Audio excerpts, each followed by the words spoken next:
আচ্ছা, আজকে থেকে শুরু তোমাদের হয়েছে, এখন হয়েছে একটু সমস্যা হয়ে গেছে যে চেঞ্জ করে শাখা করার জন্য ওইটা করা হয়েছে, যার কারণে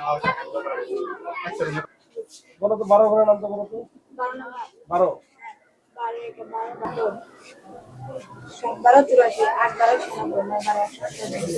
সুন্দর করে তোমরা ক্লাস করবা এবং পরীক্ষা আছে 28 তারিখে নাকি? ক্লাস 6 ঠিক আছে। আর তুমি হচ্ছে সেকেন্ড পারসন, ইউ, যে আমি তুমি, তুমি হচ্ছে সেকেন্ড পারসন, থার্ড পারসন কোনটা? সে। শাবাশ শাবাশ, ভেরি গুড। তুমি বলো তো, সবাইকে বলো যে আমরা ব্রাজিল আর্জেন্টিনা খেলা হবে 2 একদিনের মধ্যে, আর না হলে একটা কাজ করো, আমাদের সাথে খেলা হবে।